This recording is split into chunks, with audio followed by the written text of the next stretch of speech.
Okay, so continuing on, we have, now we're going to do some examples of free body diagrams. I'm going to show you how to go through the steps that we just outlined on the previous page, and how to do the labels and how to make your free body diagrams.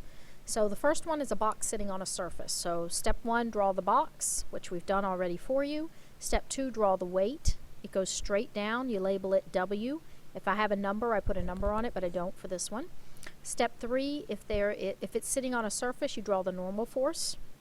The normal force points up and directly away from the surface. Like that. You label it Fn.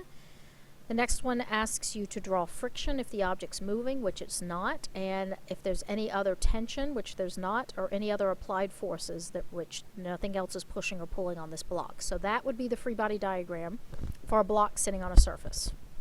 This one, a box sitting on an incline. So we're going to do this one. It's sitting at rest on the incline. Friction is keeping it from slipping. So step 1, draw the weight. So notice how I draw the weight, again, straight down, not at an angle with the incline, but straight down to the bottom of your paper. You draw the weight.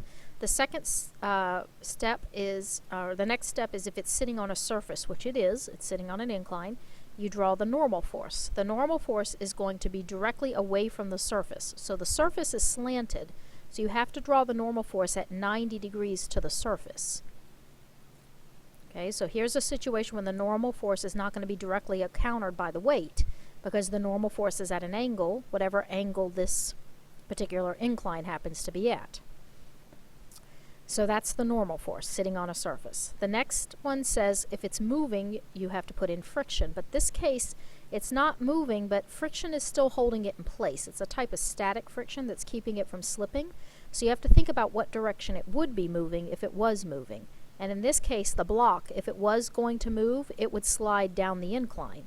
So that would be its direction of motion if it had a direction of motion. And since it has, it would want to slide down the incline, friction has to balance that. So friction is going to be up the incline. That should be a straight arrow up the direction of the incline, opposite the direction of down the incline. So there's our friction. There's no rope or strings attached, so there's no tension, and there's nothing else physically pushing or pulling on this box. So that would be the free body diagram for a box sitting at rest on an incline that's being kept from sliding.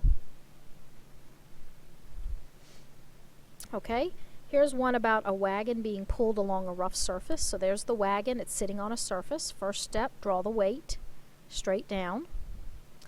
Since it's sitting on a surface, it does have a normal force. The normal force would be up and directly away from the surface. There is, next step would be friction if it's moving, and in this case it would be moving. This would be its direction of motion, which I'll label off to the side, which means friction is going to be back this way. So even though, and note that even though friction really exists down here between the wheels, we draw the friction coming from the center. And then the last one is a rope or a string. So this is a rope, and the tension would be along this rope, but I'm going to redraw it. I'm actually going to draw it over here so that it's parallel to that rope, but it's drawn from the center. So that's a straight line coming out of the center. And then there are no other applied forces because the tension is the force that's pulling it. And it's being pulled, so there's no extra forces or any other thing acting on it. So that is the free body diagram for this particular object, a wagon being pulled along a rough surface.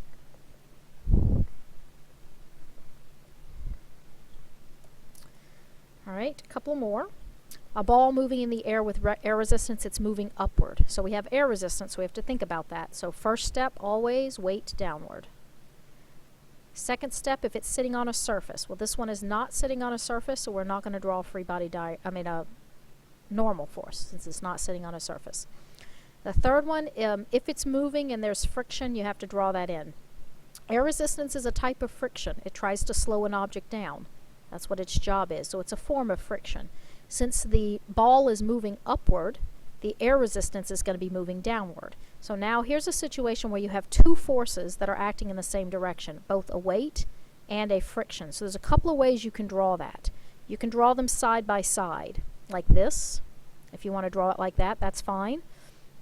Or I'm going to draw a different one off to the side. You can draw the weight And then you can take the friction and add that on, like that. So either of those is acceptable. They both indicate that weight and friction are both pointing downward. So either of those is acceptable. It's whichever you prefer for that.